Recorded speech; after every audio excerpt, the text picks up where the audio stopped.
In this video, we will show you how to replace your rear shock assembly on this Jeep Patriot. This will be located behind your rear wheel. Let's get into it. Okay friend, let's get started on our job. We're going to start in the rear of our passenger compartment. We need to gain access to our two pieces of upper mounting hardware for the rear shock. Let's go ahead and remove this panel. As you lift this up, you want to start pulling away on the passenger side first. It should lift up and out of position.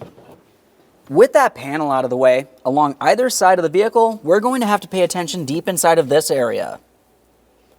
Now, if you were looking inside that area, you're going to find two 15mm headed mounting nuts holding that rear shock in place. Remove the pair.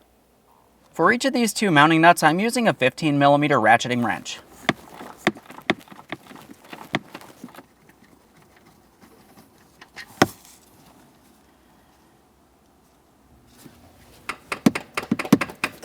Feels like it's loose enough.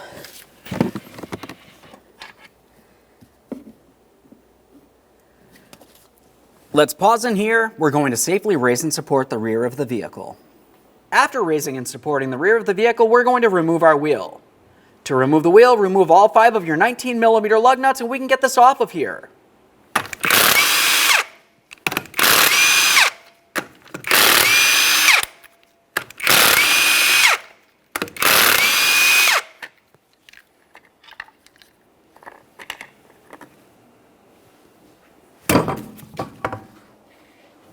Now that we have the wheel off, we have a clear view of our rear shock and spring assembly. Let's make our way all the way down to the bottom of this. At the lower control arm is where you're going to find your next piece of mounting hardware. Now we'll be using an 18mm for each side of this. Looking along the front side, you're going to find an 18mm headed mounting bolt that makes its way all the way through this area, out along the back side. There's an 18mm nut here. I'm going to hold the bolt head with a wrench and use a socket for the mounting nut.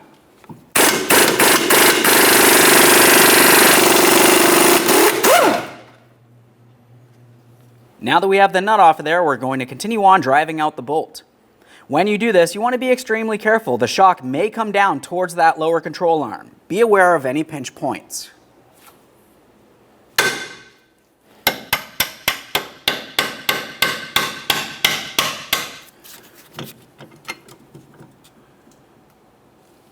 Now continuing on, we're going to have to continue lowering the rear suspension so we can remove the rear shock.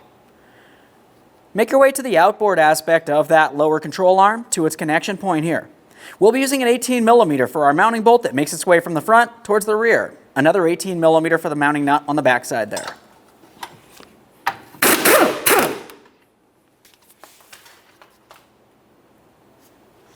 Let's make sure we have some movement from this. Let's tap this out of place.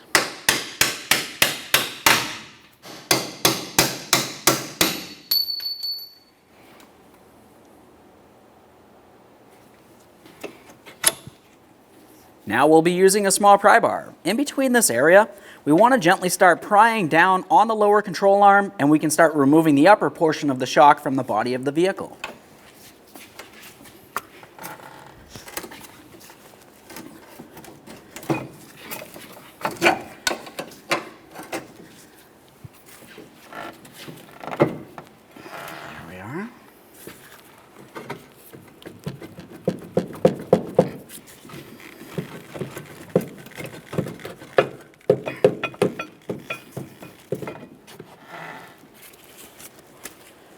There it is, friend.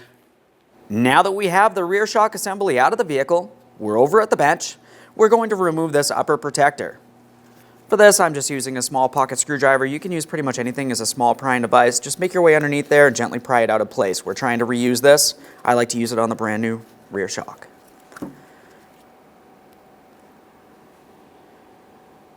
Slide it right into place here. Give it a little twist. It's going to slide on there. We'll remove our mounting nuts from our brand new rear shock. And now we can install this in the vehicle. Now we can start installing that shock into the vehicle. When we do so, let's pay attention up at the cap. If you are looking at the cap, of course you're going to find your two mounting studs, one along each side. Along that, you're going to find that you have a rounded side, and you'll also have a pointed side. We want to make sure we have the pointed side facing out and away from the vehicle, facing towards where your rear wheels would be. Now when we start bringing this into the wheel well, we're going to start down at the bottom at the control arm. We'll have the shock making its way down and through the port.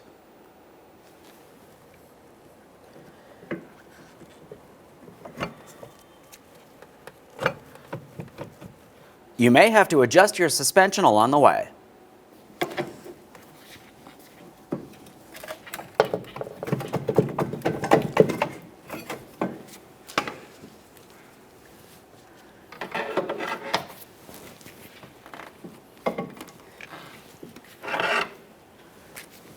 Now it's time to install the lower mounting bolt for the rear shock. We'll make sure we're using the proper one.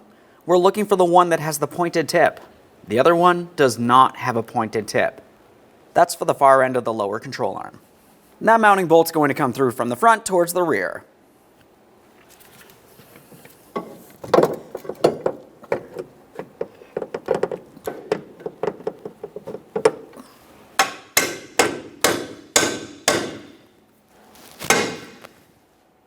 Let's get this on there. Now we're only starting on the mounting hardware here. We are not tightening yet. With that bolt in place, we're going to continue on to our outward mounting bolt, holding the control arm in place. For this, we're going to safely raise the suspension as needed. We can align the port. We'll bring the bolt through from the front towards the rear.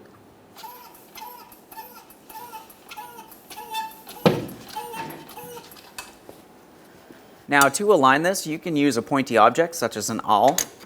Essentially, I'm just going to come right in this area. We'll make our adjustments as necessary. We're going to be taking our 18mm headed mounting bolts coming through from the front towards the rear here.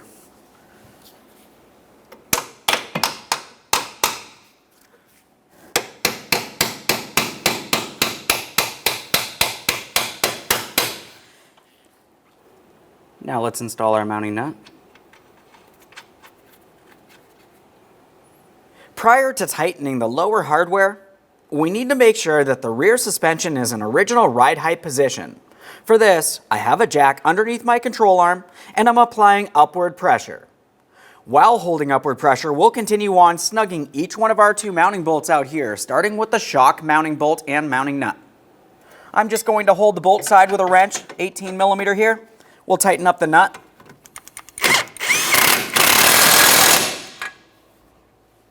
The shock mounting hardware is 73 foot-pounds.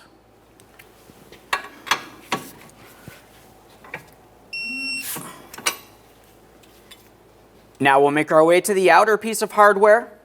We'll snug this and torque it to 70 foot-pounds.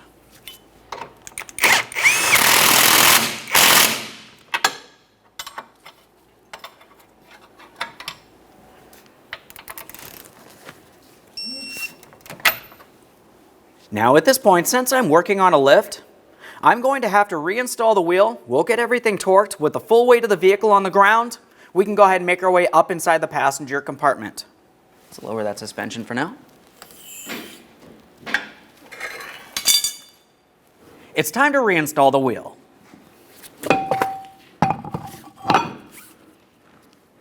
Once the wheel's in place, if you have a center cover, go ahead and install that now. We're starting on all 5 of our 19mm lug nuts. We'll bottom them out. Get the wheel safely back on the ground and torque each of these to 100 foot-pounds.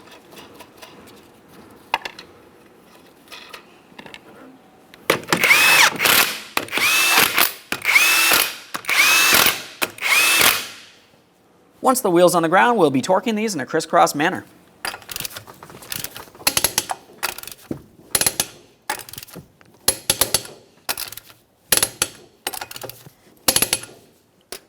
Torqued. Now let's make our way up inside the passenger compartment. Now at this point, we have full weight of the vehicle on the ground. We can make our way back inside the passenger compartment. We're all the way in the back here. We're going to start on each of our 2 mounting nuts for the rear shock.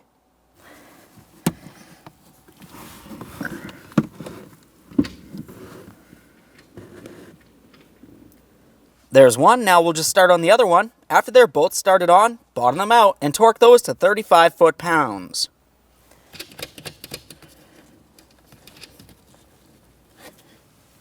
Okay, they're both snug. Let's torque these to that 35 foot-pounds.